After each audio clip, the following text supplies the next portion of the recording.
এসপ্তাহ সময় দিছোঁ।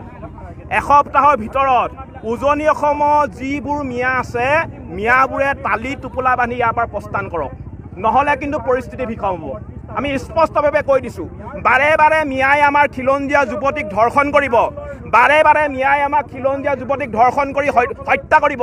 এই কাণ্ড আমি চাই থাকিব নোৱাৰোঁ, এই কাণ্ড আমি চাই থাকিব নোৱাৰোঁ। মুখ্যমন্ত্ৰী মহোদয়ক আমি কৈছোঁ যে ঢিঙৰ ধৰ্ষণ কাণ্ডৰ লগত যিসকল জড়িত হৈ আছে এই অভিযুক্তসকলক কাৰাগাৰলৈ পঠিয়াই এতিয়া ভাত ৰুটি খুৱাই সময় নষ্ট কৰিব নালাগে।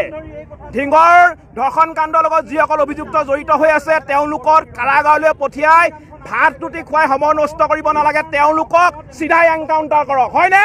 তেওঁলোকক চিধাই এনকাউণ্টাৰ কৰক। আৰু স্পষ্টকৈ কৈ দিব বিচাৰিছোঁ, মিয়াৰ যি দপদপনি, মিয়াৰ দপদপনি উজনি অসমত সম্পূৰ্ণৰূপে উফৰাই দিয়া হ'ব, স্পষ্ট কথা।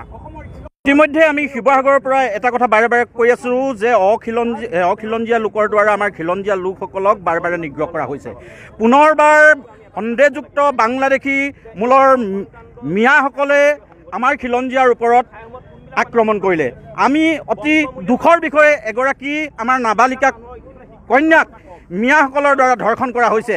আমি আজি প্ৰতিবাদী কাৰ্যসূচীৰ দ্বাৰা আমি দাবী উত্থাপন কৰিছোঁ, মুখ্যমন্ত্ৰী মহোদয়লৈ আমি আহ্বান জনাইছোঁ, যি তিনিগৰাকী কালপ্ৰীতে এইগৰাকী কিশোৰীক ধৰ্ষণ কৰিছিল তৎকালীনভাৱে তেখেতসকলক ন্যায়িক ব্যৱস্থা গ্ৰহণ কৰি ফাঁচীৰ দৰে সৰ্বোচ্চ শাস্তি প্ৰদান কৰিব লাগিব। আৰু এটা কথা আজি আমি শিৱসাগৰৰ ঐতিহাসিক শিৱসাগৰৰ পৰা মুকলিকৈ কৈছোঁ, বহুদিনৰ পৰা আমি মিয়াসকলৰ দপদপনি অসমত প্ৰত্যক্ষ কৰি আছিলোঁ।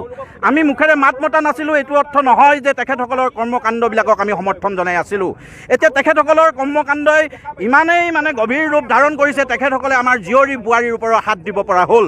সঘনাই মিয়াসকলৰ দ্বাৰা সমগ্ৰ অসমতে অপৰাধজনিত কাণ্ডবিলাক সংঘটিত হৈ থকা আমি দেখিবলৈ পাইছোঁ।